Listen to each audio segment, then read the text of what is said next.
A Cíntia trabalha com tribos lá no Amazonas com seu esposo Adilson. E ela vai estar compartilhando conosco. Vamos levantar e vamos orar por ela?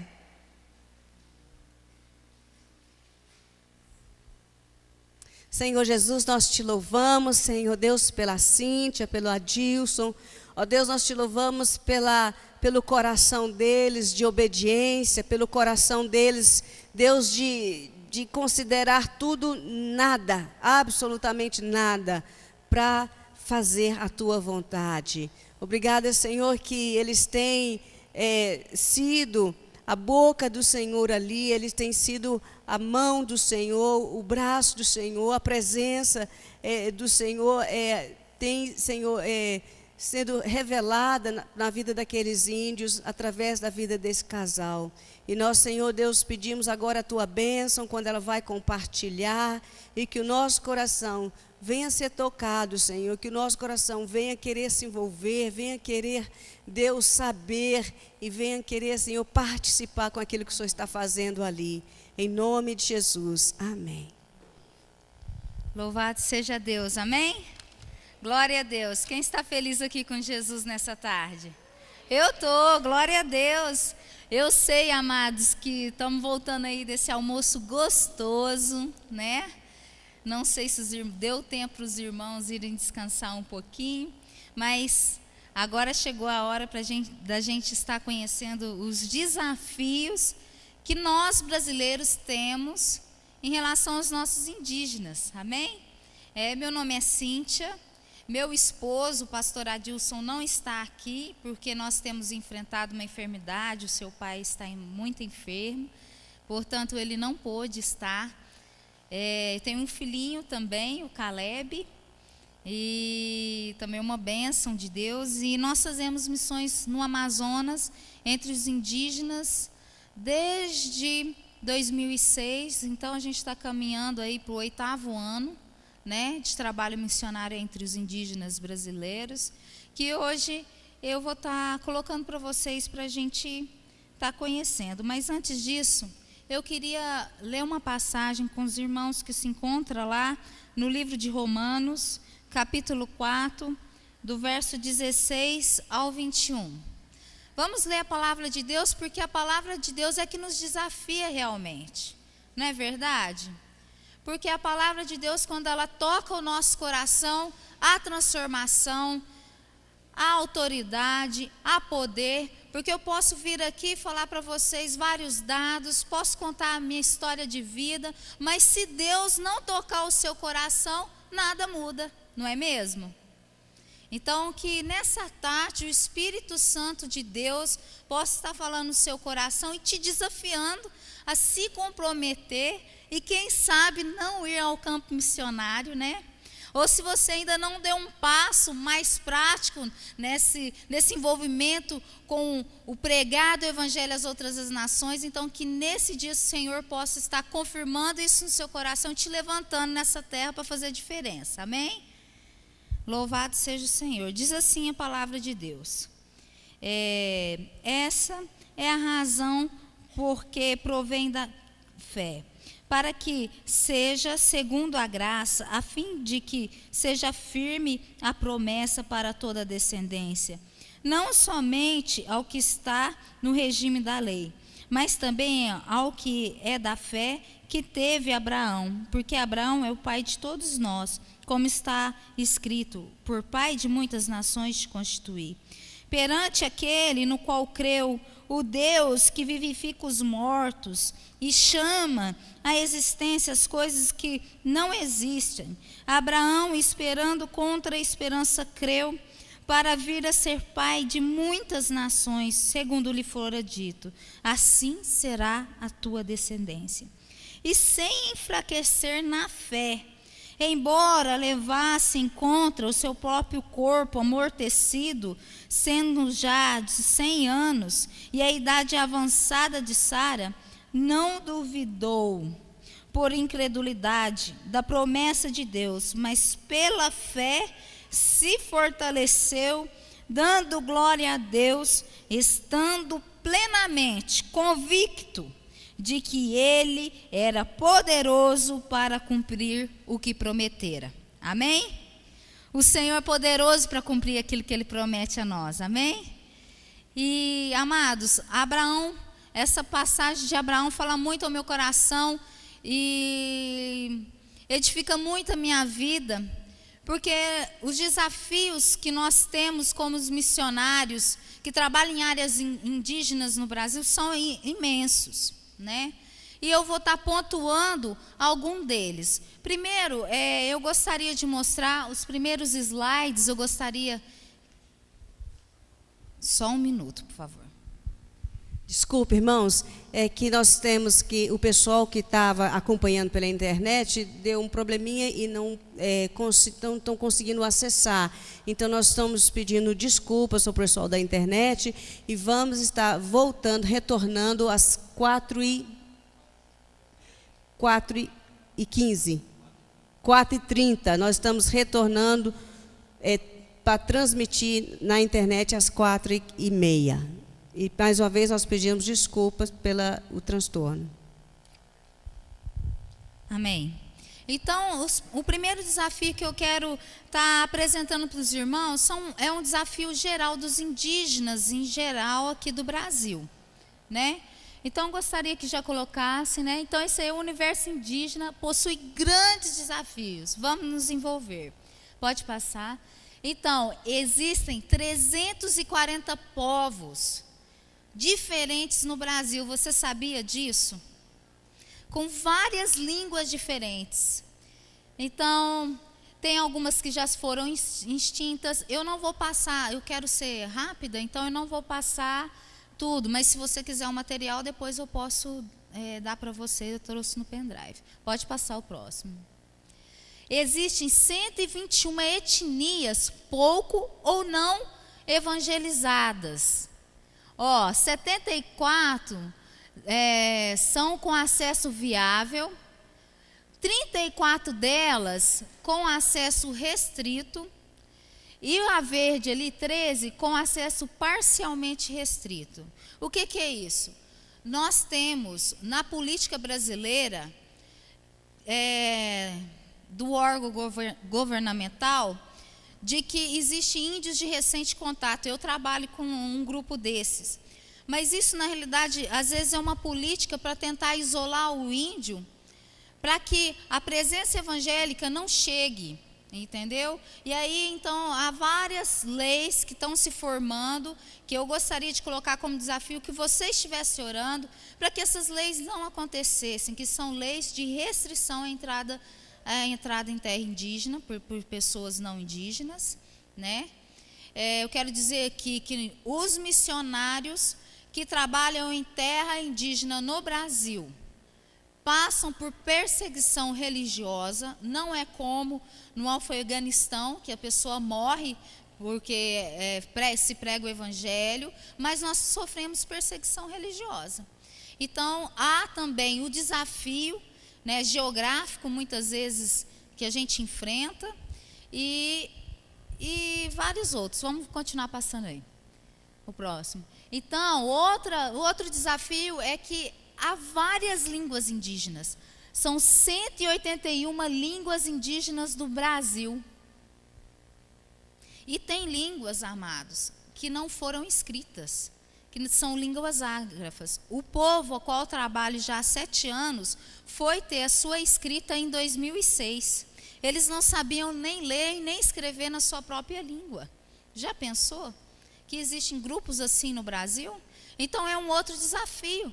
Desafio linguístico. Quando você vai trabalhar com um povo desse, você tem que aprender a língua. Se esse povo não tem a língua grafada, então você precisa ter um curso de linguística, você precisa grafar a língua, fazer uma análise fonológica da língua, para que você possa aprender a língua e assim poder traduzir a Bíblia e alcançar o povo. Então esse é um dos desafios da evangelização de povos indígenas. Pode passar.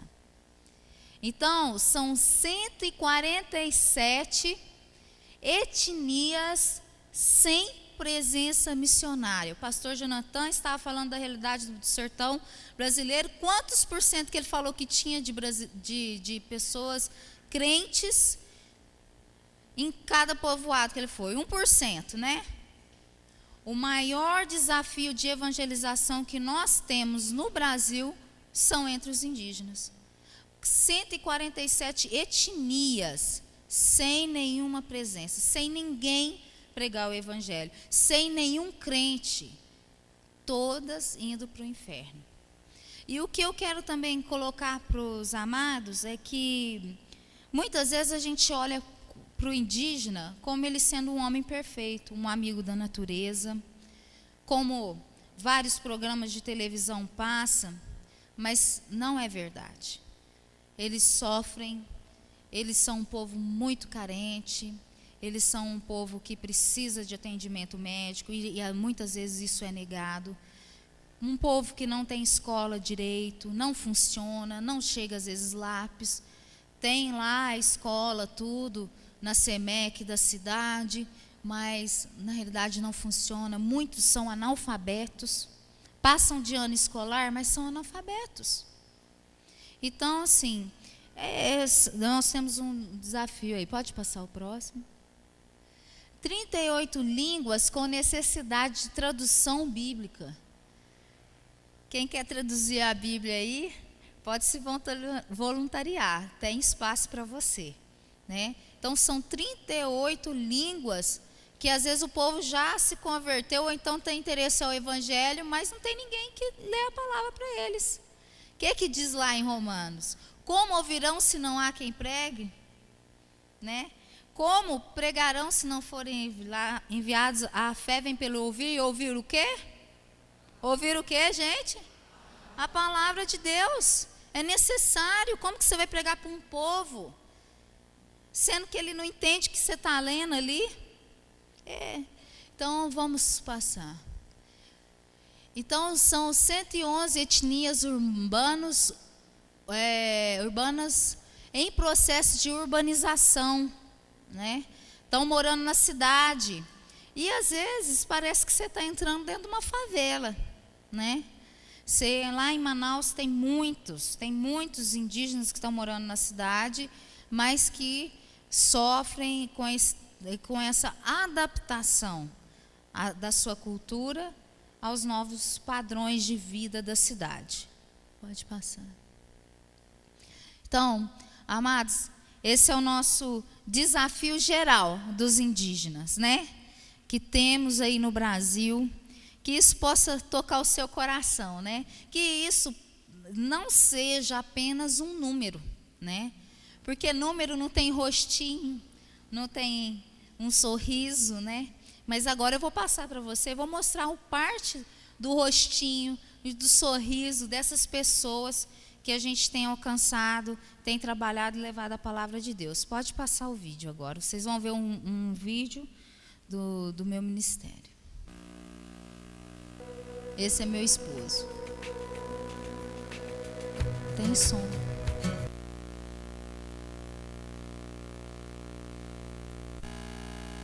Só um minutinho, gente.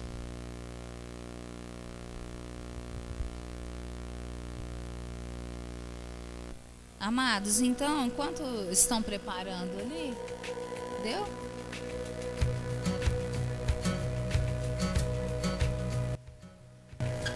Então aí são os rios. Tudo lá não tem estrada, né?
pela cruz me chamou, gentilmente me atraiu e eu, sem palavras, me aproximo, quebrantado, o seu amor pela cruz me chamou, gentilmente me atraiu e eu, sem palavras, me aproximo, quebrantado, o seu amor.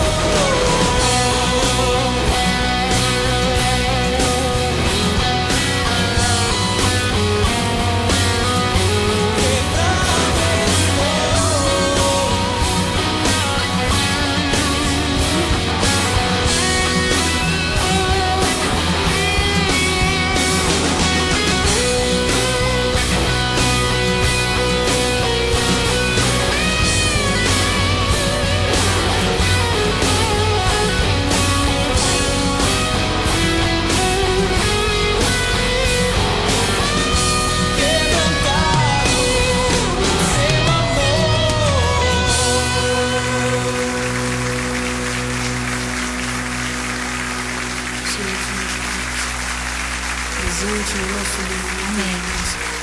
Esse aí é um pouco do nosso ministério que vocês viram. Os primeiros anos do nosso ministério, nós estivemos trabalhando, né, no noroeste do Amazonas, numa região conhecida como a Cabeça do Cachorro. É uma região muito protegida por alguns ambientalistas e infelizmente, há um levante assim, muito grande por parte dos acadêmicos, né? Há muitos antropólogos que é contra a presença de missionários em terras indígenas. E esse lugar onde eu trabalhei esses anos todos sempre foi assim, um lugar difícil, né? Um lugar difícil no sentido assim, eu não posso fazer um culto, né? Às vezes a gente nas nossas igrejas a gente declara: o Brasil é do Senhor Jesus. Amém, será, mas ainda não é, amados. Infelizmente ainda não é. Nós temos o desafio como igreja brasileira de alcançar esses índios. Olha, da cidade de São Gabriel da Cachoeira, que é onde eu tenho uma residência, até a aldeia onde eu trabalho, são de 2 a 3 dias subindo o rio de voadeira, que é aquele bote de alumínio. Amados, a gente anda esses dias todos sem nenhum crente no rio, sem nenhuma igreja evangélica, sem ninguém adorando o nome de Jesus, sem ninguém nunca sequer ter ouvido sobre a história da criação. Você tem ideia do que é isso? Você já ouviu falar do que é Jesus? Às vezes eles conhecem aquele Jesus que os católicos pregam, que a igreja católica chegou ali antes, né? Inclusive esse rio, que foi o primeiro que a gente entrou para trabalhar, ficou fechado há 60 anos. Para passar lá tinha que pedir permissão para o padre. Então 60 anos de perseguição, 60 anos do diabo querer impedir que Jesus fizesse a obra ali. Mas quando Deus quer, nada pode impedir, porque nós chegamos lá. Amém?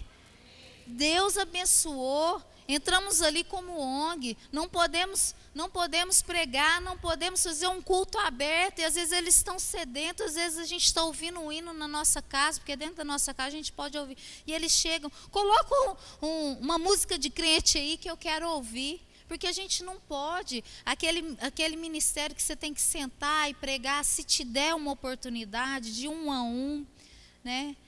Então, amados, às vezes a gente pensa que só tem esse tipo de restrição ao evangelho fora do Brasil, mas isso é um engano. Nós temos muitos, eu não sou a única missionária que passa por isso, não sou não, gente. Então um dos desafios é esse, restrição à pregação do evangelho. Você pode anotar aí qual que é a restrição, que você precisa fazer desse desafio um motivo de oração. Senhor, tira isso, quebra as cadeias, quebra as correntes. Você tem uma ideia, gente, Uma vez nós conseguimos uma doação de roupa para levar, porque muitos indígenas não têm roupa, as crianças principalmente não têm roupa para vestir. Tem uma foto aí do menino que apareceu com um quichutinho assim, foi o primeiro sapato que ele ganhou na vida, foi a gente que levou. Ele nunca teve um sapato, foi a primeira vez. E aí eles falaram assim, não, vocês não podem levar não, que vai mudar a cultura do índio. E não sei o quê. Aí a pessoa que falou que não era para levar, aí a gente falou assim, mas o que a gente vai fazer com essa sopa? Ah, se você quiser me dar, pode me dar. E a gente teve que dar. Porque senão ia causar problema para nós, para a gente subir para a aldeia. Né? E cada vez que a gente vai, a gente tem que pedir autorização. Né? E às vezes essa autorização não é dada. Então, há esse tipo de coisa que a gente enfrenta. E lembrando aqui o texto que eu li no início, Abraão, a jornada, a caminhada de fé, né? Sai da tua terra e da tua parentela e vai para a terra que te mostrarei. Tradicionalmente, ele saiu de Ur dos Caldeus. De Ur dos Caldeus para Canaã, segundo os registros, são 2.400 quilômetros de distância, percorrida a pé. Então, o chamado para Abraão, quando Deus chama Abraão, não foi para fazer uma coisa fácil. Lembrando que na época eles saíam com rebanhos, com cabra, com família, porque ainda nessa saída ele ainda levou o pai, porque a Bíblia fala que o pai, lá no capítulo 11 de Gênesis, que o pai morreu nessa jornada de Abraão saindo da sua terra. E às vezes na nossa vida de fé, amados, às vezes a gente fala, quem tem que ter fé é mais missionário, né? Para essas coisas. Não, amado, na nossa caminhada cristã a gente tem que ter fé para conquistar aquilo que Deus coloca nas nossas vidas. Né? Eu acho que a palavra que foi dada hoje foi muito oportuna pelo pregador de manhã, que a gente tem que ter amor. Entendeu? Você não faz a obra de Deus sem amar. Você não vai para longe da sua família pregar para um povo que às vezes não está nem aí, nem porque você está lá. Você acha, amados, que eu chego lá na tribo, num povo que não faz ideia do que é Jesus, que acha que não tem necessidade de salvação, você acha que eles estão olhando assim, nossa, chegou uma missionária entre o nosso meio que deixou sua família. Não, eles não nos tratam assim. Mas eu estou falando aqui, não é para falar que o chamado é um peso. Coitadinho de mim, está repreendido isso, que eu não sou coitado, eu sou uma bênção. Deus me chamou de filha, de sacerdote real, nação santa. E para mim é um privilégio servir esse Deus maravilhoso. O que eu estou querendo te dizer aqui, para você fazer vontade de Deus na sua vida, você tem que perseverar, você tem que assumir seu compromisso, você tem que deixar aquilo que é cômodo na sua vida e tomar posse daquilo que Deus te falou e dar um passo de fé. Como Abraão fez. Os desafios que nós temos como igreja, se a igreja brasileira não tomar posição, se a igreja brasileira não orar mais pelos índios, se a igreja brasileira não jejuar mais pelos índios, se a igreja brasileira não investir em treinamento, nossos índios perecerão e naquele grande dia nós vamos olhar para os lados, nós vamos ver muçulmanos, nós vamos ver africanos, indianos, japoneses, mas nós não veremos nenhuma tribo brasileira adorando o Cordeiro. Nós precisamos assumir o compromisso de que o Senhor quer que todos os povos, tribos, línguas e nações estejam diante dele, adorando o Cordeiro naquele grande dia, queridos. Deus te chamou para isso. Se você veio aqui saber qual que é a vontade de Deus, a vontade de Deus é você largar o seu comodismo, largar a sua vida, olhar mais para a cruz, tomar essa cruz, negar a si mesmo, fazer parte da grande comissão e cumprir aquilo que Deus chamou a igreja brasileira para cumprir. Enquanto nós estamos pensando em outros povos longe, nossos indígenas estão morrendo, gente. Porque eu vejo, eu não estou falando aqui de dados, eu estou falando do que eu vivo, do que eu vi e do que eu vejo na minha vida. E não sou só eu que sou missionário. Amados, nós como igreja brasileira precisamos nos colocar de pé. Hoje as pregações, queridos, nas nossas igrejas são muito terreno, nós estamos perdendo o valor daquilo que é imortal. Porque nós somos chamados para fazer mansão, não é aqui na terra não, é lá no céu, para ganhar galardão, para ter coroa de justiça lá na glória. Aleluia, glória a Deus, sou xarabalabasubri, cantarabanaias. O desafio, querido, que nós temos não terminou, nossa obra missionária não terminou, a onda missionária no Brasil não passou. Ela está aí, os desafios continuam. E nós, vocês que vieram, eu sei que vocês tiraram um tempo da agenda de vocês poderiam estar na sua cidade, nas suas igrejas. E eu sei que Deus os trouxeram aqui. Mas olha, que não seja mais um passeio de fim de semana, que não seja mais uma conferência, mas seja, ó Deus, é o que eu peço, Senhor, mas que seja, queridos, um momento de realmente você se comprometer com o chamado de Deus. Comprometer, se você não tem chamado para ir, você ser uma bênção na sua igreja, para levantar recursos, ser uma bênção para levantar vigílias e oração. A gente ouviu o testemunho do pastor Jonathan, o que Deus está fazendo através da oração no sertão, não é verdade? O que Deus está fazendo? Que coisa maravilhosa, isso impacta o coração da gente, né? Em Apocalipse fala que quando o Senhor derramar uma das taças no mundo, ela vai ser misturada com as orações dos santos e será terremoto aqui na terra. Vai abalar, então as nossas orações abalam o céu, né? Eu quero contar aqui uma coisa que... Nossa, deixa eu ver aqui, tem mais um tempinho. Quero contar uma coisa que eu estava fazendo uma pesquisa da cultura, né? Do povo que eu trabalhava, e lá o rapaz falou assim, ele gostava muito, só um minuto. Ele gostava muito dessa coisa assim, eu já sou velho. O velho na cultura é quem detém os conhecimentos, é uma pessoa importante, que sabe benzer, que sabe manipular as coisas mágicas, né? E aí eu fiquei curiosa, porque eu nunca ouvi falar que ele era pajé, né? E ele era o nosso informante cultural, para a gente aprender como que eles pensam e tudo. Aí eu peguei e falei para ele assim, por que você não quis ser pajé?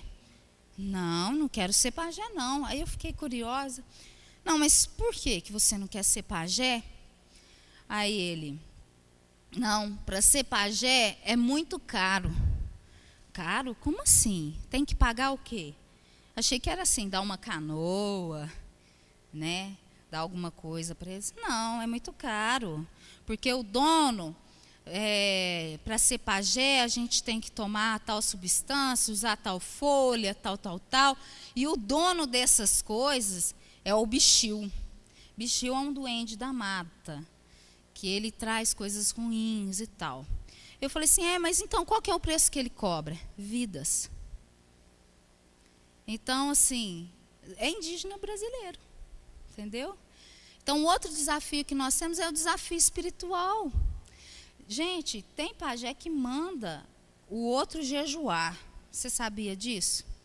Coisa do inferno mandando o outro jejuar, já pensou? Por isso que o jejum e a oração devem ser uma arma do crente, do missionário, do irmão. Se você quiser viver uma vida de vitória, você tem que ter jejum e oração na sua vida. E ali ele falou isso para mim, aquela noite eu nem consegui dormir direito. Falei assim, meu Deus, mas como que é essa questão, né? Eles têm magia negra envolvida. Então todo mundo passa de nossa amiga da natureza, a gente não imagina que indígena tem isso. Eles fazem as festas de caxiri e às vezes eles roubam a mulher do outro, às vezes há estrupos, né? A sexualidade começa muito cedo. Então, assim, a gente tem esses desafios no meio do trabalho indígena, né? Agora eu quero mostrar um outro slide. Nós trabalhamos com o projeto Amanagé, né, em parceria com a Missão Antioquia, Missão Amém. Pode passar. Então, vamos ver o nosso ministério. Agora eu vou falar mais do nosso ministério. Pode passar. O próximo.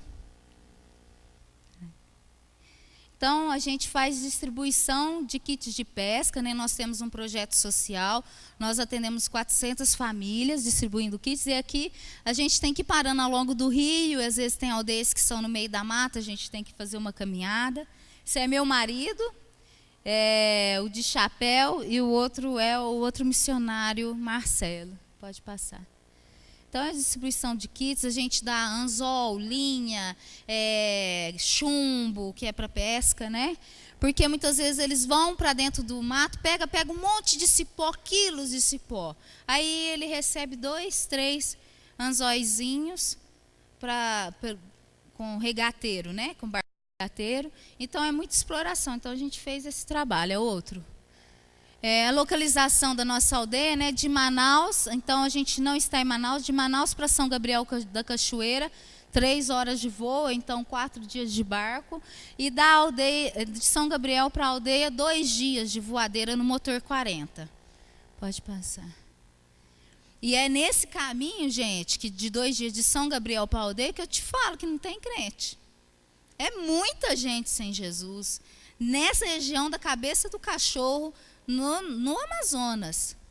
Então, essa aldeia, né, a vista aérea, pode passar. Essa aí é a voadeira, né, que eu falei, que é o bote de alumínio que a gente viaja aí 2 dias. Essa daí era uma distribuição de kits de pesca. E a gente vai parando, dorme no meio do mato, ou então nas aldeias mesmo, pode passar. Outra, só para vocês verem. Esse aí é meu filhinho dormindo dentro da voadeira. Eu tirei foto. Mãe, você já viu, coruja, pode passar. Aí, ele deitadinho, a gente sempre viaja de colete salva-vidas. Ele chama Caleb, pode passar. Próximo. Aí, ele. Parece uma tartaruguinha, né? Oi? É. E a Márcia está me lembrando, aí a gente sempre... Aí, ele dentro da panela.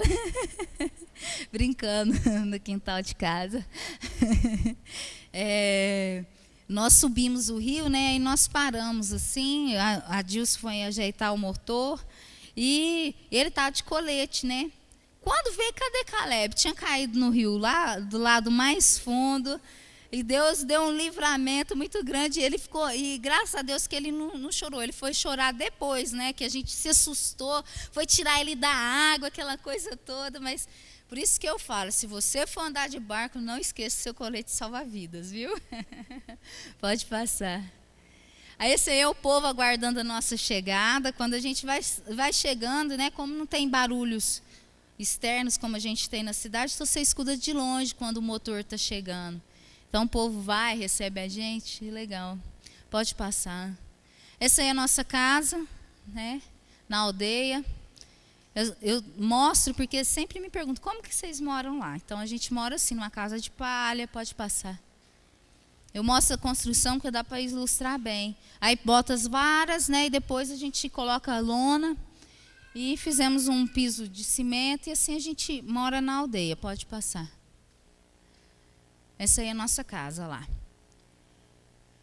Aí, para a gente ter energia elétrica, a gente tem apenas como é que fala? Um painelzinho solar, né? E um gerador. Mas o gerador a gente usa mais para o computador, energia elétrica, para a luz, né? Bem pouca à noite. Pode passar. E essa daí é a vida na aldeia. É o povo Rúpida, né? Que a gente trabalhou esse tempo. Pode passar. Essa aí é as crianças debaixo da minha mesa, sentado. Eu gosto de mostrar essa foto, eu acho tão bonitinha. Pode passar. Aí trabalhando, participando do dia a dia com as mulheres, né, que faz parte da gente criar um vínculo, né, como nós não podemos fazer cultos abertos, então a amizade, a gente vai falando, a gente vai tendo oportunidade de orar. Tem umas que não acreditam, outras acreditam, mas porque está conhecendo a gente, então a gente ora, né? Pode passar. Aí ralando mandioca. Mandioca brava é uma mandioca, não a macaxeira nem o aipim. É uma outro tipo de mandioca que eles fazem a farinha. Pode passar. E o segundo projeto social que a gente desenvolve é a piscicultura doméstica, né? Que para vocês terem uma ideia, nós estamos no Amazonas, mas o rio que a gente trabalha tem escassez de peixe. Horrível isso, né? Para mim isso é uma maldição. Como que a gente está? Não tem poluição, não tem produtos químicos jogados na água, nem nada. E o povo não tem peixe para comer. Então a gente tem que fazer um projeto de piscicultura para trabalhar com eles, para eles terem o que comer lá. Né? Então por isso a justificativa, né? Porque nossa, mas vocês vão criar peixe no Amazonas, lá tem tanto. Nessa região que a gente trabalha não tem. Pode passar. Aí é mostrando, né, o buraco lá, que a gente fez tudo na enxada, e pode passar. E aí o lago já cheio, a gente colocando os peixes e tudo, e meu marido de boné. Pode passar. Aí a alimentação que eles comem, macaco barrigudo. Pode passar. É gostoso macaco. Pode passar. Esse daí eu comi ele, é socado, né? Que eles tiram a carne dele, socam no pilão, aí a gente come com beijuzinho, ó, pimentinha. Da próxima conferência que eu vier, que é essa, a gente desceu da aldeia muito corrida, a gente teve muitas atividades na cidade, não deu para trazer as curiosidades, mas da próxima eu vou trazer. Aí vocês vão se informando na missão e vocês vêm para comer. Pode passar. Piabinha, que é peixinho, né? Isso aí faz muquiado, faz uma farofinha, fica gostoso. Pode passar. É jiboia, besouro. Besouro eu nunca comi não, graças a Deus. Deus me deu livramento, ninguém me ofereceu para eu comer. Pode passar. Jiboia. Isso aí é mucura, também eles comem. Formiga, isso aqui é normal. Em São Gabriel da Cachoeira, se você vai na feira, São Gabriel da Cachoeira é um município que tem a maior porcentagem de indígenas, 95% da população é indígena. Então você vai na feira, você compra beiju, você compra formiga no tucupi, que é um dos temperos para colocar no peixe da quiampira, que é o prato típico de lá. Muito gostoso, é gostoso. Pode passar. Tanajura, a tamanduá. Tamanduá também já comi, bom também. Pode passar. Rã não. Pode passar. Paca é uma delícia, é uma das carne de caça, a melhor carne de caça é paca. Se um dia você tiver oportunidade de comer, coma, é muito bom. Pode passar. Peixe muquiado, a farinha e o beiju que eu falei para vocês. O beiju é muito gostoso, né? Beija-flor, porque lá tem muito, né? Aí eles pegam aquele monte assim, principalmente as crianças ficam flechando. Aí eles comem assado, pode passar. Japurá, que é tipo uma manteiga indígena, né? Só existe nessa região do Amazonas. Aí eles abrem um buraco na terra, colocam ele socado lá dentro, deixam uns dias ali, depois mais ou menos um mês, tira e come no meio do peixe cozido, assim. Pimenta, muita pimenta. Trabalho na aldeia, isso é a plantação das manivas, a gente trabalhando. Essa aí, lá, quem carrega peso são as mulheres, não são os homens. Geralmente essa reação que a gente tem. Pô, o que é isso? E tem hora que fala assim, nossa, eu vou pra lá, hein? Ah lá, olha aí, a mulher. A mulher é responsável de manter o fogo, então ela pega a lenha também. Aí a gente ajudando também tecer o telhado com palha. Pode passar. Aí eu trabalho com as crianças em casa, que eu trabalhava com elas lá. E na escola. Nessa última vez que a gente foi, nós distribuímos 48 kits de escova e creme dental. Aí a gente ensinou como é que eles escovavam os dentes. Muitos ali nunca tinham escovado os dentes com escova, né? Então, foi muito legal. Veio traduzir os passos, né, com os professores na própria língua. E ali está o professor, inclusive. Fizemos cartazinhos, tudo e ensinamos as crianças. Pode passar. Aí a distribuição. Aí o pessoal escovando os dentes lá no rio. É assim, gente, tudo se dá no rio. Você vai lavar a roupa no rio, tomar banho no rio, escovar o dente no rio, pegar a água do rio, cozinhar com a água do rio, tudo no rio. Pode passar. Escovando os dentinhos. uma gracinha. E quando a gente não está na aldeia, nossa outra parte, o segundo segmento do nosso ministério, é o ministério na cidade de São Gabriel da Cachoeira. Essa família aí é o casal de obreiros indígenas que nós acompanhamos esse ano, né, ajudando no pastoreio e também no trabalho com a igreja mesmo, numa aldeia próxima da cidade, que dá para ir de carro, pode passar. Aí é a igreja indígena Baré, né, que a gente trabalha lá. É um dia de culto. E aí nós trabalhamos com as jovens. Duas dessas jovens, a de preto e a de vinho aqui, elas são filhas de pais tucanos, uma etnia altamente resistente ao evangelho. Foram para a cidade, nós começamos o trabalho com elas. Os pais não se converteram, mas elas se converteram e batizaram antes da gente vir para cá. Então, é uma vitória, né? Dessas 3 jovens aí, batizadas, fruto do nosso ministério lá, uma bênção. Vamos passar. E agora nós estamos com o desafio da construção do templo lá, né? Pode passar. Agora falta levantar as paredes, colocar piso. Então, isso daí é um desafio que a gente tem lá, de construção de igreja na cidade. E também faço visitas a casais, né? Também visita aos doentes, sempre que tem indígenas que nós conhecemos, da etnia que a gente trabalha, eu vou. Então, essa daí é uma criança rupi, desnutrida, né? Muito magra, chegou quase morrendo, mas Deus deu vitória. A gente deu uma alimentação para ela, avisamos de SEI buscou, trouxe ela e hoje ela está ótima, essa criança está bem, graças a Deus. E agora o novo desafio ministerial, que é com os índios Uerequena, né, no Rio Chié. Pode passar, isso aí são os Erequenas. Nós descemos de lá agora em outubro, trabalhamos, visitamos, fizemos também distribuição de Bíblias para aqueles que eram crentes, distribuindo 160 Bíblias. E na comunidade de Anamoinha, que não tinha, que tinha apenas 40 pessoas que queriam Jesus e tudo, nós distribuímos 70 Bíblias só ali. Então, assim, muitas coisas começaram a acontecer. Esse Rio Chié, até metade dele na Cachoeira de Cumati, é evangélico. De Cumati para cima, até Anamoim, existem 7 aldeias. E há 9 cachoeiras para passar. E nenhuma dessas tem o evangelho.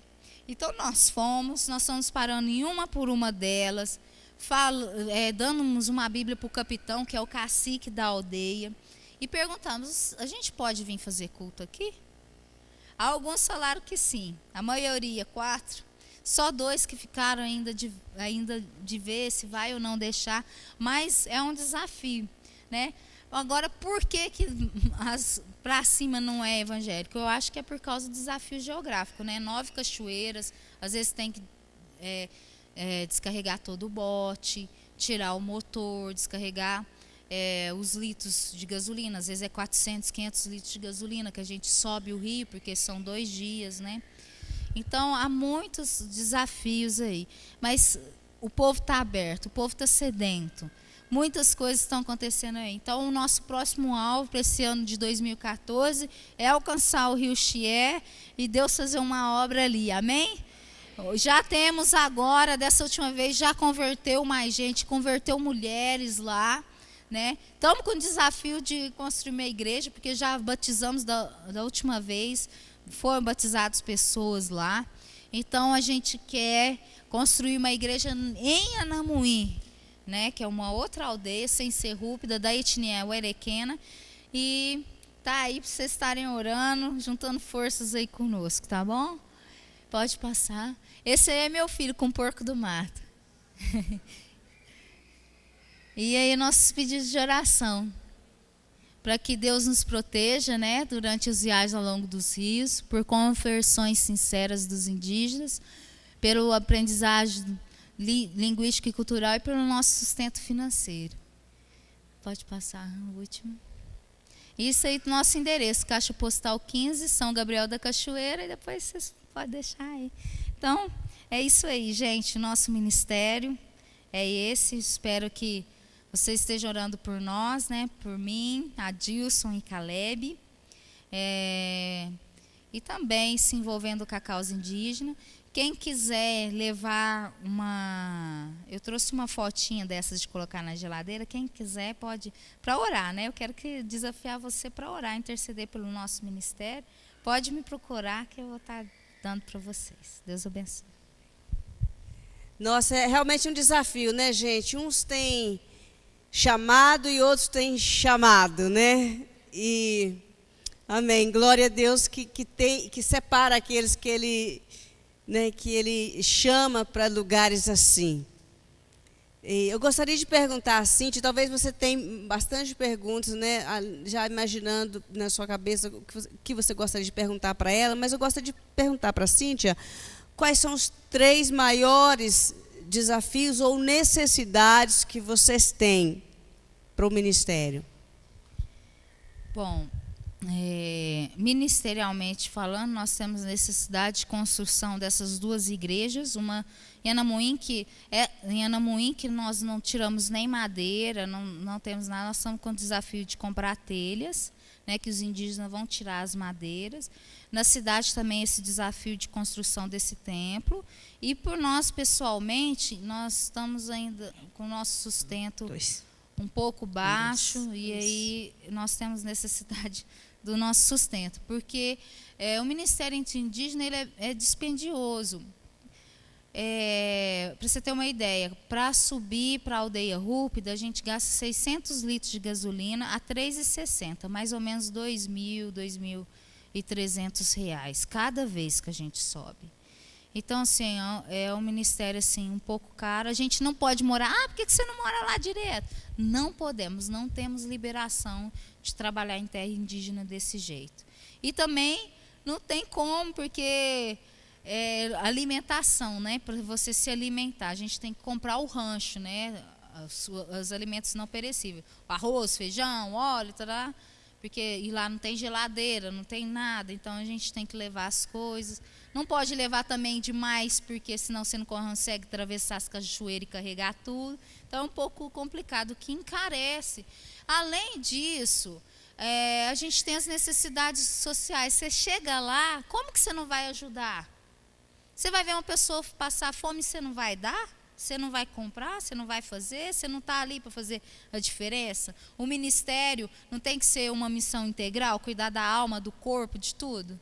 Então, por isso que é bem difícil. Nós sabemos que o trabalho missionário, ele não é feito isolado da igreja. Ele não é feito isolado do corpo de Cristo. E eu gostaria de desafiar a você que se ajuntasse como parceria nesse ministério.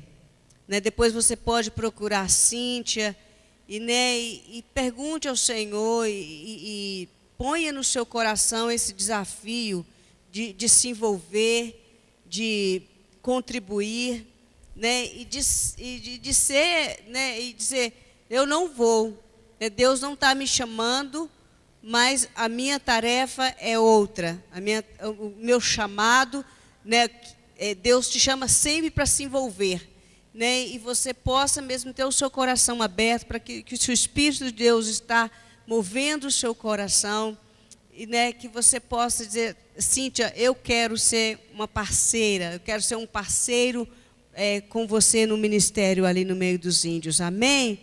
E que você depois pode procurar e conversar com ela, e seja um apoiador, vá também, de algum jeito, amém? Deus abençoe você, e vamos orar pela Cíntia agora, gostaria de chamar a Márcia, para vir e orar, e vamos levantar um clamor por essas necessidades, por esses desafios, e para que o Senhor possa chamar mais pessoas e que a igreja se envolva. João Rezende, você pode vir orar então?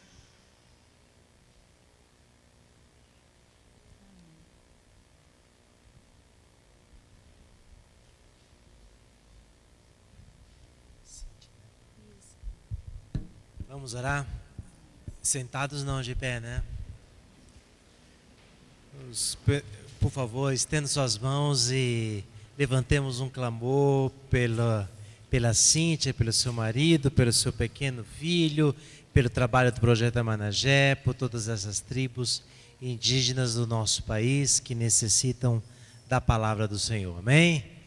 E levantemos um clamor. Pai amado, Deus Todo-Poderoso, eu vos coloco em tuas mãos agora, ó Pai, a Cíntia, o seu marido, o seu filho em tuas mãos, que o Senhor possa abençoá-los poderosamente, cuidando de cada detalhe da vida deles, de cada ação deles, de cada detalhe, cada alimentação, cada refeição, a vida, ó Pai, a igreja, ó Pai. Vos pedimos agora pelo projeto, vos pedimos pelo teu trabalho naquele local, Pai. Que essas duas igrejas sejam construídas em nome do nosso Senhor Jesus. Que toda resistência caia por terra agora em nome de Jesus. Que os antropólogos com suas posições errôneas, erradas, sejam tocados, ó Pai.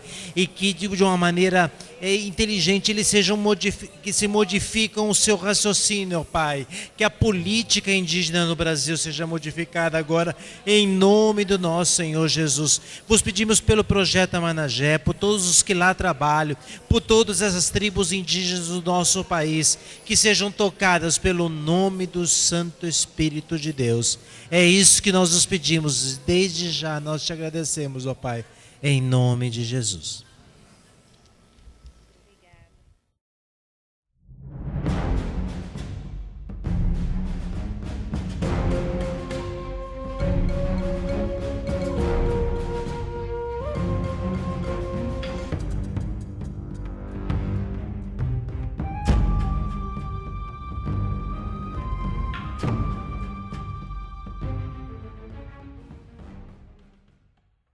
Nessa tarde, quem vai estar lançando desafios missionários para nós é o Herbert e a Eliette. A Eliette serviu ao Senhor da Bolívia durante 5 anos. Ela tem uma história missionária e uma história de amor na Bolívia. Depois você, por favor, conta para a gente, né? E essa história de amor resultou em um casamento. Ela e o Herbert já serviram ao Senhor em Burkina Faso durante 1 ano. E agora tem 3 anos que eles estão no Mali. E eles têm muitas coisas para nos contar. Por favor, irmãos.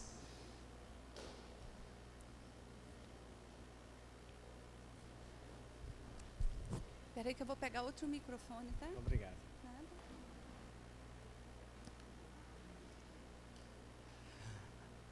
Aleluia. Boa tarde. Deu para descansar? Amém. Nesta tarde nós louvamos a Deus pela oportunidade que nós temos de nos apresentar como Herbert e Eliette. E louvamos a Deus porque Deus cuida de nós, o Senhor tem o controle de tudo. E queremos começar apresentando um pouco como Deus nos juntou, como Deus fez que o Mali seja parte de nossas vidas. Graça e paz, queridos. Amém? Como ela disse, eu tenho uma história de amor, né, na Bolívia, uma história de ministério e uma história de amor também. Depois de 4 anos servindo ao Senhor ali na Bolívia, eu já conhecia o Herbert de algumas ocasiões. Eu fui trabalhar como missionária na igreja que ele era membro, e ele servia ao Senhor no seminário, fazendo seminário em outra cidade. Quando ele começou a estudar missiologia no seminário, ele começou a fazer uma tese e ele precisava de informações de missionários que estavam no campo. E aí ele me escreveu um e-mail, inclusive ele descobriu o Mali, ele conheceu um missionário do Mali, Deus tocou no coração dele com relação ao Mali, e ele me escreveu um e-mail e me perguntou: Eliette, você conhece o Mali? Aí, a partir daí, né, tudo começou.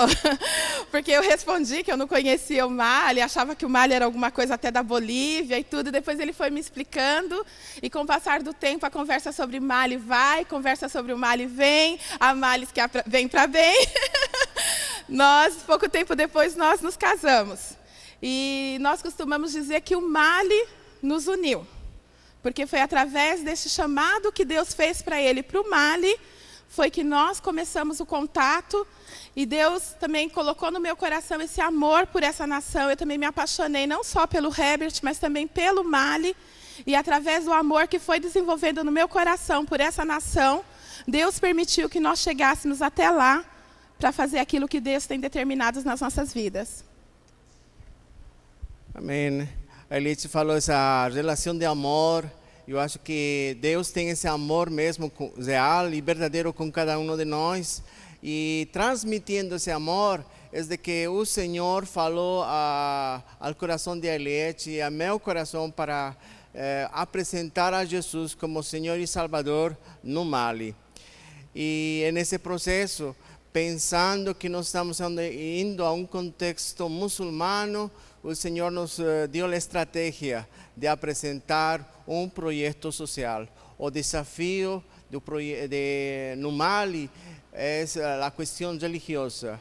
A questão do islamismo é muito forte. O Mali é um centro de formação de imãs, das escolas corânicas, os grandes marabus, essas pessoas que se preparam para ensinar às crianças, aos meninos garibus, são treinados no Mali. As grandes escolas, podemos falar assim, de estudo corânico, se encontram no Mali.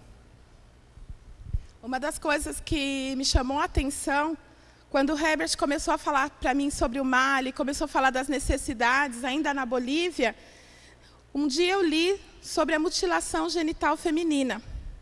E aí eu lendo lá nesse artigo que eu vi na internet, eu li que um grande índice acontecia no Mali. Dentre desses países do oeste africano, tinha um índice elevadíssimo no Mali. E eu comecei a ler e pesquisando e falando, puxa vida, mas será que não tem um controle? Será que não tem uma lei que determina que isso não é bom para fazer com as mulheres?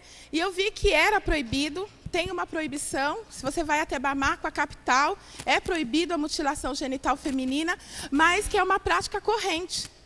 Mesmo sendo proibido, tem muitas mulheres, meninas ainda, de 3, 4 aninhos, que as mães, as avós mesmo, que cortam essas meninas. E quanto mais eu lia, mais assustada eu ficava. Eu li um artigo que falava assim, que uma mulher, ela pegou a filha dela, e ela levou a filha até o campo, e com uma gilete amarrada num pedacinho de madeira, essa criança foi mutilada. A menininha tinha 3 anos de idade. E quando eu li isso, eu falei, puxa vida, não é possível que isso ainda aconteça, eu não consigo acreditar. Eu estava na Bolívia ainda. E eu falava assim para o Senhor, Deus, envia pessoas para que falem para essas pessoas que isso não está correto. Olha o trauma que essa criança sofreu. E nesse momento, Deus, ele falou comigo, por que não você? Então, eu uni o útil agradável, né? Me casei e falei com o Herbert. Mas quando eu cheguei no Mali, mesmo tendo lido, mesmo tendo pesquisado sobre o assunto, essa realidade, assim, para mim, ela não entrava no meu coração, porque eu falava, não é possível, não consigo acreditar que isso seja possível. Hoje eu tenho 14 alunas que são muçulmanas, tenho 20 alunas que são cristãs. De todas essas alunas, mais da metade delas são mutiladas. Então, é uma prática corrente, que ainda acontece no Mali. E eu conversando com uma das minhas alunas outro dia, ela é mutilada, e ela disse que durante o parto dela, ela sentiu muitas dores para dar à luz. Porque ela não foi somente mutilada, mas ela também passou pela fibulação, que é a costura do órgão sexual dela. Então, no momento do parto, ela teve muitas dores. E eu conversava com ela, falava dessa prática, que não é uma prática saudável, falava dos traumas que isso pode acontecer. E ela falou assim para mim, eu tenho uma filha, eu ainda não levei ela para o campo para fazer a mutilação, para passar por esse processo, porque ela é muito pequenininha ainda. Mas toda a minha família é favorável que eu faça isso. E eu falei, mas e você como mãe? Ela falou assim, eu sofro muito com isso. Eu sofro muito com essa situação. Mas todos dizem que é necessário fazer. Então eu falei para ela, eu vou orar por você. Para que Deus possa mudar o coração da sua família. Às vezes a gente vê algumas coisas na televisão, algumas reportagens, alguns documentários, filmes no Mali, falando contra a mutilação. E eu vou orar para que Deus toque no coração da sua família e que isso não aconteça. A situación también es muy triste por el lado de los meninos. Los meninos, desde muy cedo, cuando están con los 3, 4 años aproximadamente, los meninos son entregues a los líderes religiosos, especialmente a Marabu, que es formador, un profesor de Alcorão. E essa situação também nos tocou muito e nós choramos, nós ficamos muito tristes por essa situação. E pensando que podíamos fazer algo novo para essas crianças, é que o Senhor nos incomodou nosso coração para planejar um projeto social que possa ser de bênção, que possa ser de benefício útil para essas crianças e resgatar a essas famílias, resgatar a essas mulheres e dar uma oportunidade, assim como Jesus Cristo nos dá a oportunidade de ter a vida eterna. Dessa maneira, nós queremos transmitir também esse amor. Além do islamismo, como o Herbert disse, 95% da população islâmica tem um alto índice de analfabetismo também no Mali. Principalmente, eu sou a defensora das mulheres, vocês vão ver sempre eu falando das mulheres. Principalmente o lado feminino. As mulheres, a maioria das meninas, elas não são enviadas à escola, principalmente as que estão no campo, porque os pais, eles falam assim, ela vai aprender a cozinhar, ela vai aprender a cuidar da casa. O que mais ela precisa? Eu tenho uma aluna minha, Fatoumata, o nome dela, ela com muito esforço, ela paga para a filha dela de 13 anos ir na escola. Ela vende na porta do colégio cristão, eles deram uma autorização, mesmo ela sendo muçulmana, a escola cristã deu uma autorização para ela vender, e através disso ela chegou no projeto e hoje ela é nossa aluna. E ela paga para a filha dela ir para a escola. E esse ano, um pouco antes de nós virmos para cá, o pai da menina criou um estratagema para a mãe viajar e deixar a menina sozinha e foi levar a menina para um casamento. Ele arrumou um senhor de quase 60 anos para casar com essa menina. E o que o pai falava é isso, para que essa menina ficar na escola? Ela já aprendeu a ler, já aprendeu a escrever, para que mais? O que ela tem que aprender é fazer a comida, ela tem que aprender a agradar o marido dela. Quando a mãe ficou sabendo, a mãe veio para a cidade, nós moramos na capital, em Bamako. A mãe veio para a cidade, pegou essa menina e escondeu essa menina na casa de uns amigos. O marido dela, como louco, tentou encontrar a menina, não encontrou. E ele falou assim, você não vai me dar a minha filha? Esse homem ele já tem outras mulheres e tem outras filhas. Mas porque ela sabe ler e escrever, ele ia ganhar um dote considerável. E ele falou para ela, você não vai me dar a minha filha? Ela falou assim, não, eu não vou dar a menina. Porque essa menina, eu quero que ela estude, eu quero que ela seja alguém na vida.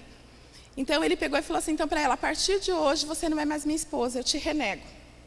E ela foi procurar ajuda na família dele, falou o porquê que ela não queria que a menina fosse para a escola, não fosse com ele. E a família dele falou assim, olha, nós não te conhecemos, porque você está desobedecendo ao seu marido. Depois ela foi procurar a família dela também falou para ela, nós não te conhecemos. Então ela ficou sem ter para onde ir, porque ela não quer que a filha dela se case. Agora, porque a menina é muito nova, a menina vai fazer 13 anos ainda.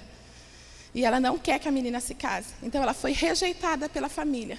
Então a gente vê esses casos acontecendo. As mulheres, elas não têm direito a uma escolaridade.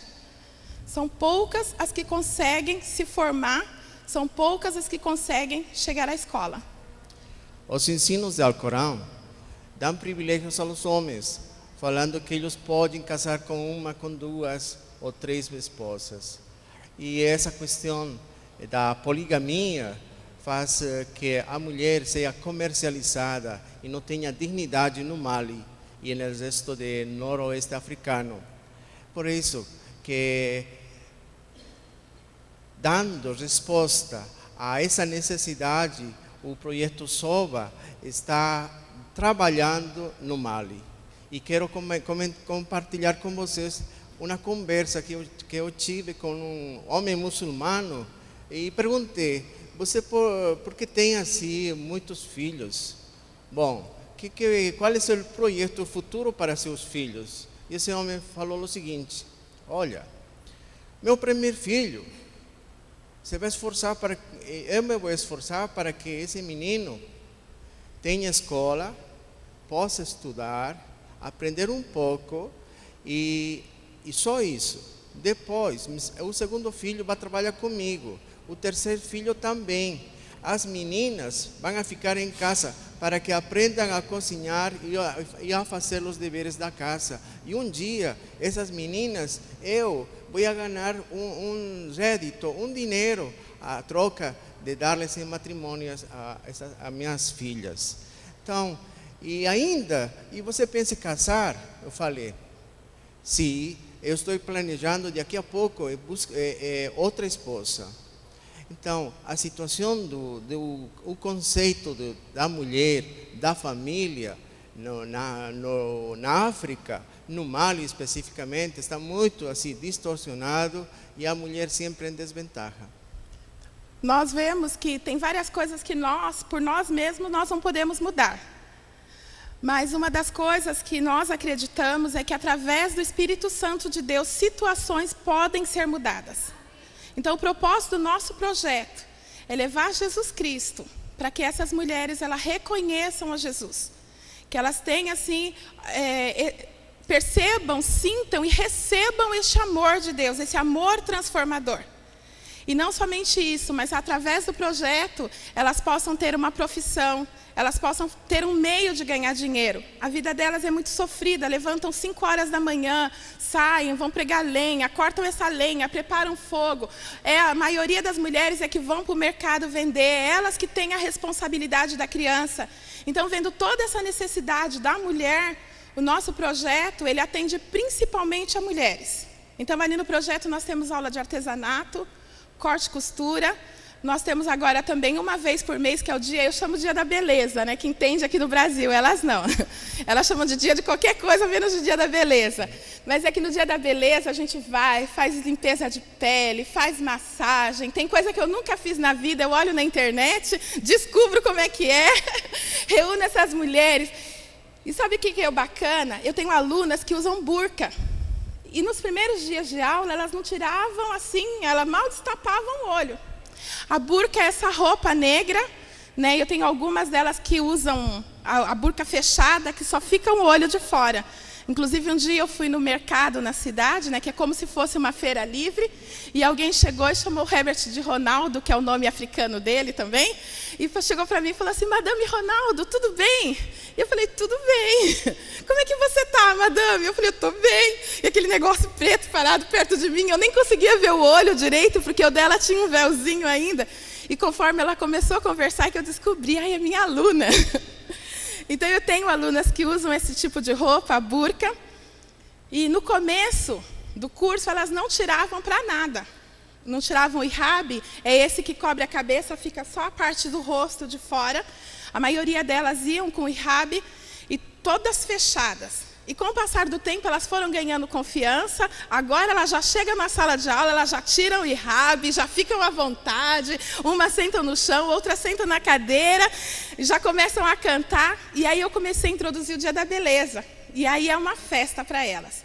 Porque nesse dia, a gente arruma cabelo, nesse dia, a gente faz limpeza de pele. E isso dá autoestima para elas. Porque uma coisa que nós percebemos, eu creio que a Simone também percebeu isso, são mulheres lindas. Uma alegria, assim, tremenda. Mas a autoestima dessas mulheres é baixíssima. Elas se acham feias. Elas se acham que elas são mal vestidas. Elas acham que as pessoas não gostam delas. Elas acham que o branco tem valor. Mas elas, por serem negras, elas não têm valor. Então, no dia da beleza, elas ganham autoestima. E depois nós fazemos foto delas e elas mostram os cabelos escovados e ficam todas poderosas, né? E eu vi que isso ajudou bastante.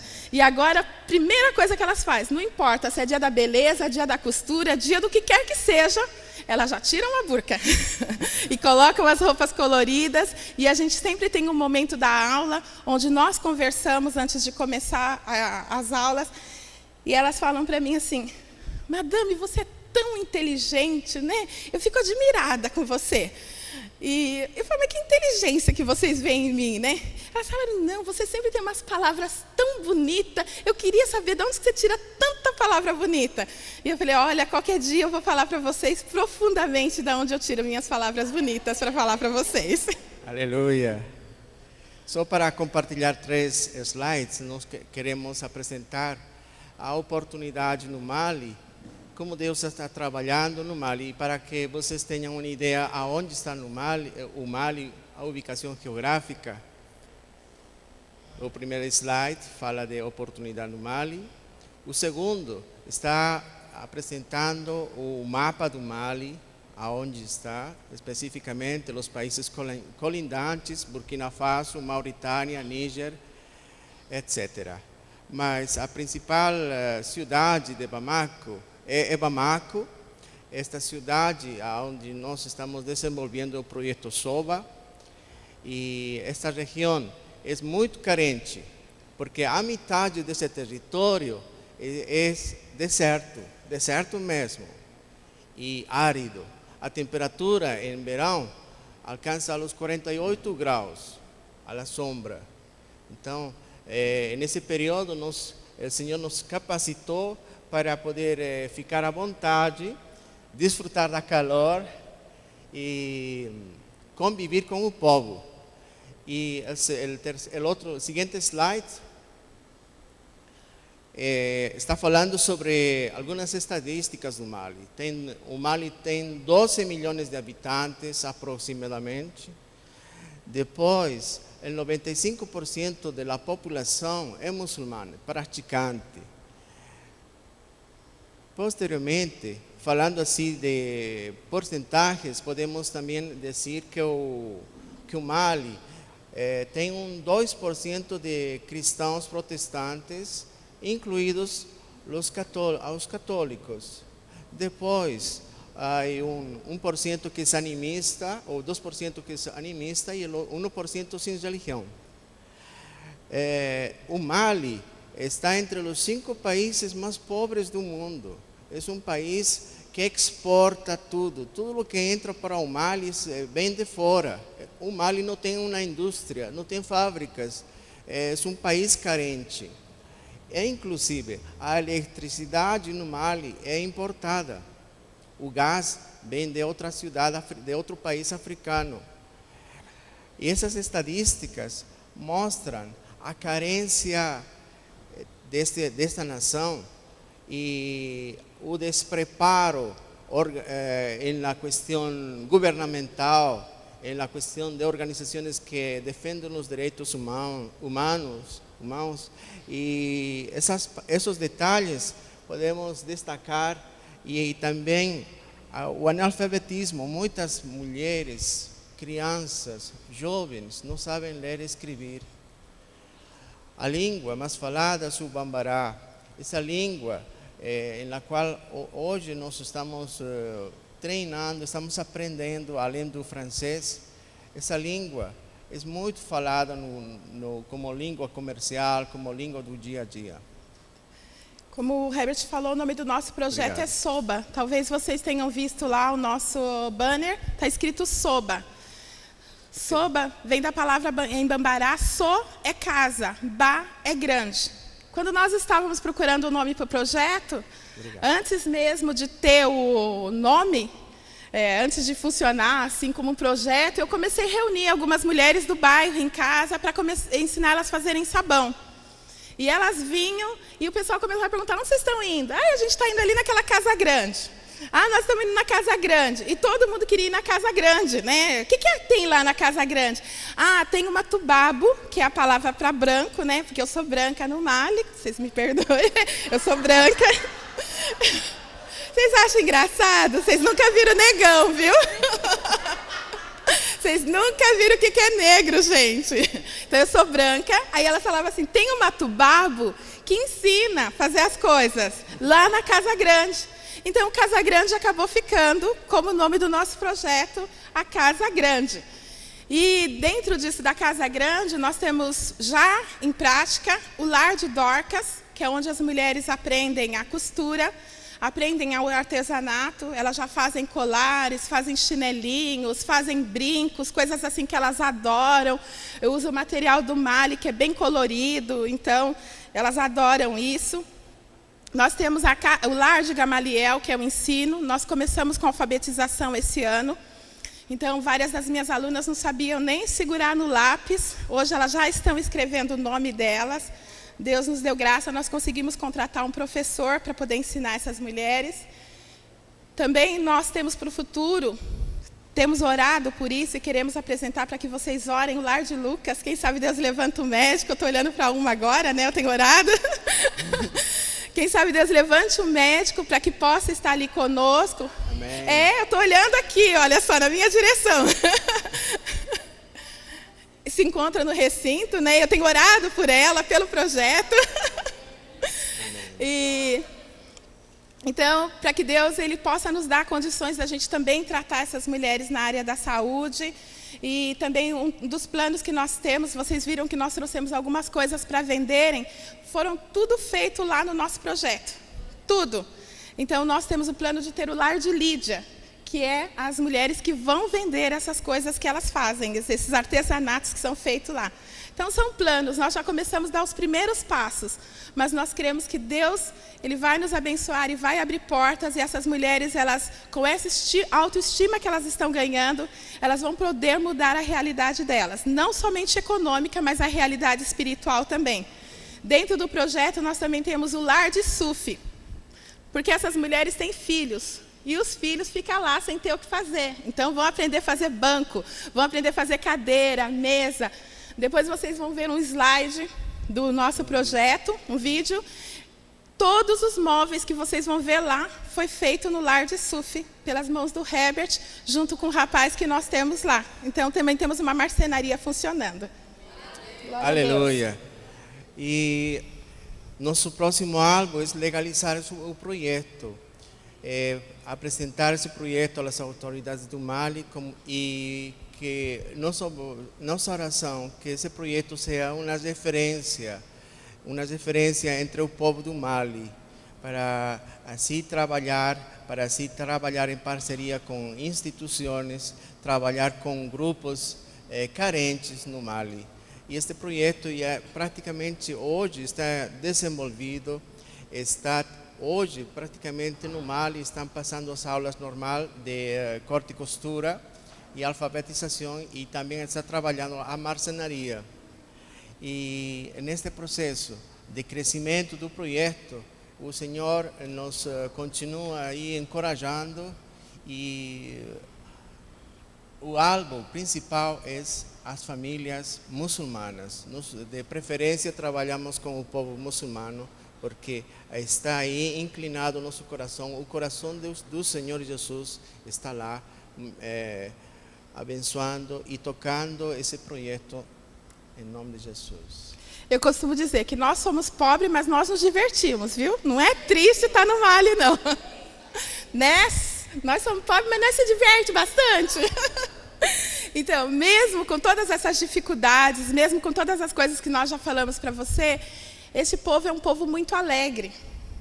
Aqui em São Paulo fala que tudo se termina em pizza. No Mali tudo se termina em dança, e acho que em Burkina também. Então nós temos tido oportunidades de festejar com esse povo. Nós temos tido oportunidades de nos alegrarmos com eles. E o que eu acho mais interessante assim é que mesmo sem ter, eles arrumam de onde tirar para dar, para presentear. Essa camisa que o Herbert está usando, a roupa que eu usei ontem à tarde, foram as minhas alunas muçulmanas que fizeram para nós. Elas são pobríssimas, se vocês vão na casa dela, não tem lugar para sentar. Mas elas se juntaram, elas mandaram costurar e nos fizeram a surpresa de nos dar de presente uma roupa. Porque elas falaram assim, quando vocês chegarem lá no Brasil, vocês colocam a roupa para todo mundo ver que vocês já são malienses. Nós queremos que as pessoas vejam que vocês são daqui do Mali. E nesse processo de ser malien, no Mali tem o costume, quando você passa a fazer parte da cultura, quando você é aceito na sociedade, você ganha um nome. Eles te estudam, eles te analisam e eles te dão um nome novo. O meu nome é Fatoumata, porque tem um monte de Fatoumata, tanto no Mali, Burkina, né? Fatoumata Diallo. Diallo é o sobrenome. É de uma etnia, a etnia dos Pel, que são as pessoas que têm a pele mais clara. Estou falando que eu sou branca, vocês não estão acreditando? São as pessoas que têm a pele mais clara. Então eu tenho esse nome. O Herbert tem o nome de Traoré. Além de Suf Traoré, ele também é o Ronaldo Traoré. Porque o Herbert gosta de fazer negócio, gosta de fazer comércio. Então, nós já fomos aceitos pela sociedade. E quando alguém nos pergunta o nosso nome, e eu esqueço, eu falo, meu nome é Eliette. Não é esse nome que eu estou perguntando, esse nome já não existe mais. O seu nome daqui, o seu nome da sua família. E aí, quando eu falo, eu sou Diallo, e aí eles já começam a entrar na conversa, pergunta das minhas vacas, porque os Diallo são criadores de gado, né? Então eles já começam a perguntar das minhas vacas, se o pasto tá bom, se tem leite na minha casa. E eu agora aprendi com a Rejane, a outra missionária, a fazer queijo. Então agora eu estou até dando umas respostas boas. Eu falo, as vacas também estão produzindo que tem até queijo em casa. É meu caso, como Traoré. Então, eles se sentem muito contentes quando eu falo que eu sou Youssouf Traoré. O Traoré, o primeiro presidente do Mali, o Traoré. Então, você é um bom maliano, você é de nós, você é bem-vindo aqui. E como vai, Traoré? Como vão os negócios? Como estão aí as finanças, o trabalho? E começam a perguntar como está a esposa, como estão os filhos também trabalhando aí. E a saúde, como está, Traoré? Bom, a saúde está bem. Minha esposa estava com um pouco de malária, mas a malária está passando. Inshallah, disse o homem, né? Inshallah, se Deus quiser, vai melhorar, né? Então, e ele deseja ainda boa saúde, saúde aí à esposa, aos filhos, saúde aí aos parentes. Isso é um complemento muito comprido. E começamos a falar com eles. O Traoré tem esses costumes de ser empreendedor, de ser comerciante, de ser visionário. E nesse grupo de gente, o Traoré se destaca por ser uma pessoa industrial. O outro nome do Herbert, que ele não explicou porquê, né? Que ele tem uma camisa da seleção do Brasil, que ele gastou ela de tanto usar, escrito Ronaldo. E como ele tinha assim, uma aparência com o Ronaldo, né? Nas épocas áureas. Então o pessoal começou a falar que ele era o Ronaldo. Inclusive, num dos dias de aula, eu tinha aberto as inscrições para o curso e, de repente, eu começo a escutar Madame Ronaldo, Madame Ronaldo. E eu, meu Deus, mas quem será que grita tanto? O que será que estão falando? Quando eu abro a janela, né, tá lá aquele monte de mulheres, tudo lá. Madame Ronaldo, nós viemos para fazer o curso. Aí eu falei, Madame Ronaldo sou eu também. E Deus tem nos dado, assim como eu falei, essas 34 mulheres e nós temos fila de espera. Tem pessoas que elas vão lá e elas querem fazer o curso, e não estou falando de cristãs, não. Porque eu vou na igreja, eu dou aula na igreja para as mulheres da igreja, já fiz um programinha para alcançar todas as mulheres da igreja. Mas as mulheres muçulmanas, elas falam, não tem pessoas que façam isso que vocês estão fazendo por nós. Então eu tenho fila de espera, porque elas chegam lá e elas falam assim, escreve meu nome e meu telefone. Quando você tiver uma vaga, você me chama? E aí eu comecei, escrevi o nome de uma, de duas, de três, de quatro, agora eu já estou com uma lista já de espera. E a minha oração, e eu quero compartilhar com vocês, é que vocês orem, para que Deus nos dê condições de abrir novas turmas. Nós trabalhamos todos os dias, de segunda a sexta, lá na nossa casa, onde funciona o projeto, mas nós não temos condições de ter 2 aulas funcionando ao mesmo tempo. Nós precisamos de um espaço físico maior. Nós precisamos de ter condições para ter mais professores no projeto. Então, orem por isso, para que eu termine com essa fila de espera e possa atender a outras mulheres. E elas não serem só alcançadas com esse estudo, mas elas serem também alcançadas com o poder do Senhor Jesus na vida delas. As minhas alunas muçulmanas, elas eram reticentes no começo, né, não falavam muito, mas agora elas já chegam e elas falam assim, Madame, ora por mim, porque a sua oração é muito mais forte. Teve uma delas que um dia chegou para mim e falou assim, olha, eu oro 5 vezes por dia, não acontece nada. O dia que eu falo para a Madame orar, no outro dia acontece. A Madame, é o poder de Deus manifestando nas nossas vidas, elas já percebem a diferença. Então, quando elas estão com crianças doentes, se elas têm problemas, tem alguém desempregado na família, elas já pedem. E agora, quando eu volto da igreja, elas sabem que eu sou cristã, eu tenho uma delas que está lá me esperando com uma marmitinha de almoço. Não tem ninguém tão pobre que não possa dar, né? Então, ela está lá esperando com a marmitinha para poder me servir, porque ela fala, você vem da sua igreja, das suas orações, você está tão cansada, então eu quero te alimentar. Então, é a mão de Deus. E a cultura do Mali fala de muitos reis. Entre esse linhagem, tinha um linhagem de los Traoré, a etnia Traoré, que é uma descendência de reis. Os Keita também são reis. A cultura do Mali é uma cultura milenar. E falando dessa cultura milenar, se fala de Masalaya, de uma descendência superior, que os Traoré que são reis, são descendência fina, descendência boa. E o que nós queremos apresentar no Mali é apresentar a descendência de Judá, a leão de Judá, que está lá para nos encorajar, para mostrar que Ele mesmo reina e vai reinar constantemente no Mali. E este projeto é para abrir portas de oportunidades para muitas pessoas. Nós vamos passar o vídeo agora, e a música que toca, ela diz, Masalayá, Yesube Masalayá. Então está falando sobre o reinado de Jesus Cristo, que é esse reinado que nós queremos que seja implantado no Mali. Que o Senhor Jesus possa ser declarado ali rei daquela nação, as pessoas possam vir se dobrar a Ele e reconhecer o nome dEle como autoridade.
Aleluia. Glória a Deus. Isaías, capítulo 40, verso 3 diz: Voz do que clama no deserto, preparai o caminho do Senhor, endireitar no ermo, vereda nosso Deus. Aleluia. O deserto no Mali é uma região onde não tem a presença de Deus. O Mali é um país carente. O Mali é um país que precisa de nossa oração. O Mali precisa de missionários. E queremos desafiar a vocês a orar, a interceder, a meditar que esse país é um país muito carente em todas as áreas. E nós, como igreja, podemos tomar posição, podemos tomar posse do Mali para Jesus. Nós, ali no Mali, nós queremos ser essa voz que clama ali no deserto, essa voz que anuncia o caminho do nosso Senhor.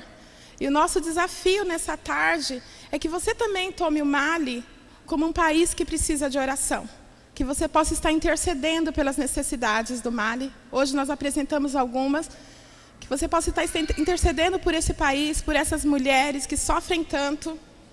Geralmente, quando a gente fala daquele país que está no nosso coração, a gente fica emocionado, porque ali é a minha casa. Tem uma canção que diz que o deserto é o meu lar, o meu instrumento é a minha voz. E eu tomei isso para mim, porque eu falo, o deserto é o meu lar. Hoje eu moro ali no deserto. Outro dia eu estava conversando com os amigos e eu falei, fazia uma semana que nós estávamos fora de Guarulhos, né? E eu falei, eu estou morrendo de saudade da minha casa. E ele falou, já está com pressa de voltar para Guarulhos? Eu falei, não, Guarulhos não é minha casa. Minha casa é o Mali. O deserto é o meu lar. E eu quero, nesse lar, fazer com que o nome de Jesus seja conhecido. Como os pais querem que os seus filhos, os pais cristãos, querem que os seus filhos cresçam no caminho do Senhor. Esse é o meu desejo, porque eles são os nossos filhos. É o povo que Deus nos deu para amarmos. É o povo que Deus nos deu para nós cuidarmos. Então nós lançamos esse desafio nessa tarde, que vocês também adotem esse povo em oração. Se vocês quiserem contribuir, também contribuam, para que esse povo, eles possam conhecer a Jesus Cristo. Adotem os nossos filhos, para serem seus filhos também. Amém? Amém.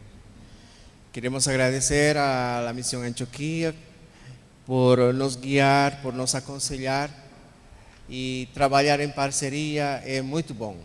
Trabalhar em parceria, sendo comunicados, sendo guiados.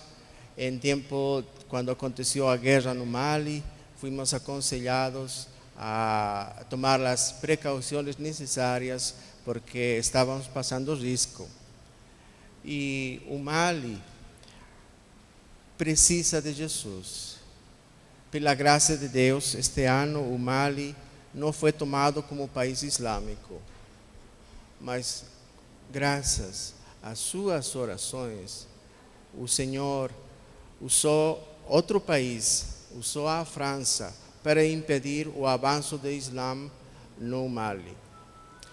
E vou convidar a vocês a que nos posicionemos e oremos em nome de Jesus por Mali. Vamos a ponernos em pé. Por favor, se coloquem de pé. Vamos fazer um clamor por essa nação. Amém. O Mali hoje ele está saindo de um período de guerra. Em janeiro de 2013 agora, o país já passava por uma situação difícil, já vinha há anos passando por uma situação complicada ali no norte do país. Os islamistas radicais, eles queriam islamizar o Mali para que o Mali não fosse, porque hoje o Mali é um país laico, para que o Mali deixasse de ser um país laico, não tivesse mais presença da igreja ali no Mali. Então tudo começou, esse foi o motivo e estourou, culminou numa guerra. Nós passamos por um período negro de 6 meses de guerra ali no Mali, que terminou com a posse do presidente. E mesmo assim a situação está muito instável. Por causa dessa guerra, muitas mulheres perderam seus maridos. Hoje tem muitos órfãos. Se na rua a gente já via muita pobreza, hoje a situação está pior. A gente vê gente morando na rua, tudo abandonado, largado. A igreja foi banida do norte do país. Durante esse período, queimaram a igreja, estruparam mulheres cristãs, expulsaram os pastores de suas casas. As casas desses pastores foram queimadas. E agora eles estão tudo na capital, sem saber o que fazer. E quando você pergunta para eles qual é o seu desejo, ele fala: meu desejo é voltar para o norte do país. Meu desejo é voltar para a minha casa. O nosso desejo também é voltar para a nossa casa. Então ore. Ore pela igreja no Mali, que Deus possa fortalecer essa igreja. Que essa situação de guerra, ela acabe mesmo, que acabe esse sofrimento no país, que tenha uma mudança, que Deus possa mudar essa situação. Aqui no Vale, ontem eu falava isso, tem essa plaquinha, quando você vai no caminho do centro de oração, tudo pode ser mudado pela oração. Essa situação do Mali pode ser mudada pela oração. Se nós, a igreja do Senhor, nos posicionarmos, se nós orarmos, Deus pode mudar a situação desse país. Por causa dessa situação de guerras, muitos missionários saíram do país. Orem para que Deus traga de novo essa presença evangélica, que Deus traga os filhos dele, que Deus levante pessoas que queiram ir ao Mali evangelizar, que Deus levante pessoas para estar lá com esse povo e ensinar o caminho de Jesus Cristo. Eles são muçulmanos, a maioria, porque eles nunca ouviram falar de Jesus Cristo. Não tem quem fale, não tem quem ensine. Mas nós, a igreja do Senhor, nós podemos nos posicionar e podemos estar lá e anunciar o nome de Jesus. Então eu quero pedir que vocês orem mesmo. Vamos levantar um clamor, interceder por essa nação. Amém? Pai, em nome de Jesus, Senhor, Sim, Senhor. como igreja, Oh Deus. estamos, Senhor, clamando por Sim, o Mali, Senhor, nós Senhor, clamamos, e pedimos, Senhor, Senhor, por esse que país, mobilize, Senhor, Senhor, nos a deu tua como igreja, carga, Senhor, Senhor, em oração, como nação, em movimento Senhor. missionário, para levantar missionários e enviar Sim, ao Senhor. Mali, a las regiones que estão carentes, Sim, Deus. Senhor.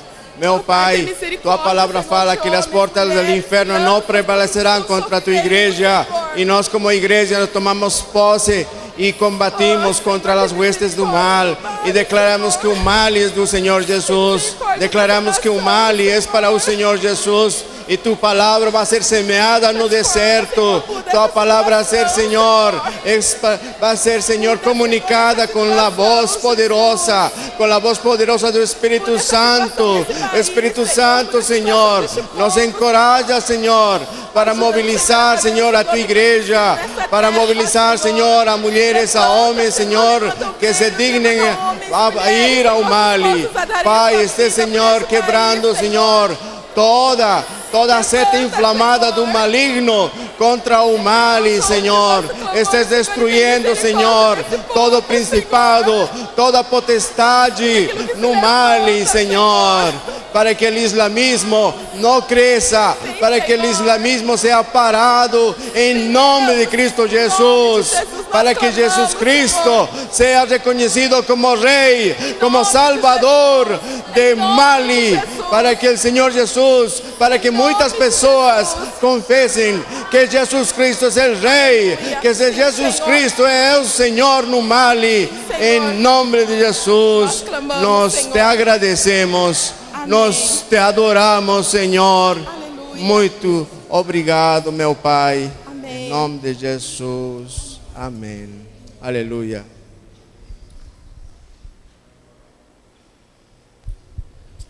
Irmãos, para ser missionário tem que ter coragem e obediência, né? Coragem para obedecer. Coragem para obedecer. Nós vamos orar pelos missionários. Eu quero convidar os pastores Sérgio e Rosana. Eles são de Santiago, Comunidade Evangélica de Santiago, do Rio Grande do Sul. E nós temos um pedido especial, irmãos. O Herbert e a Eliette precisam de um apoio financeiro para poder adquirir a passagem para retornar. O missionário não conta, então a gente tem que contar, né? Irmãos, o Herbert e a Eliette estão precisando de apoio financeiro porque eles querem voltar e ainda não têm o dinheiro da passagem. Então, eu não vou orar por isso, eu estou pedindo a você que, se o Espírito Santo tocar no seu coração, que você os procure, porque eles estão precisando. Amém? E os pastores vão estar orando por eles. Vamos orar? Senhor Jesus, Tu és o Senhor das nações, Tu és o Rei de todas as coisas. Nós nos prostramos essa tarde diante da Tua presença. Nosso coração, Pai, está batendo mais por males, Senhor. Muito obrigado pelo testemunho desse casal, que teve a coragem que talvez nenhum de nós tenha aqui, Senhor, mas teve a ousadia, coragem, a unção, chamado, Senhor. E se Tu chamou, Senhor, Tu vais prover as suas necessidades, Pai. Nós oramos para que aqui nesse lugar mesmo saia essa necessidade e outras maiores que eles têm lá, não só de oração, mas coisas materiais, Senhor. Pai, nós sabemos que de Ti vem toda a riqueza, Pai. Esse é um país tão pobre, Pai, mas o Jesus que é rico em todas as coisas, possa estar presente lá com eles, ajudando nos seus projetos, dê sabedoria e entendimento para eles fazer uma estratégia que realmente ganhe milhares de vidas para Ti lá. Nós pedimos a Tua bênção como irmãos mais velhos em Cristo aqui no Brasil, Pai. Para ser uma nação que pode ajudar males, Senhor. Mas crie em nós esse amor, Pai, porque nós nem isso temos agora, Pai. Mas que possamos ver necessidades e junto com eles, Senhor, estarmos ajudando essa nação. Manda mais pessoas, Senhor. Manda nós que estamos aqui, quem sabe essa tarde, Deus. Abençoa eles, dá unção, dá graça, dá força. Ó, Senhor, dá coragem. Essa alegria que eles expressaram aqui agora, tão grandiosa de ajudar, Senhor. Ó, quão formosos são os pés que anunciam a Tua palavra, Senhor. Nós pedimos a Tua bênção, Senhor. Guarda eles agora, Pai. Nós Te engrandecemos em nome de Jesus. Amém.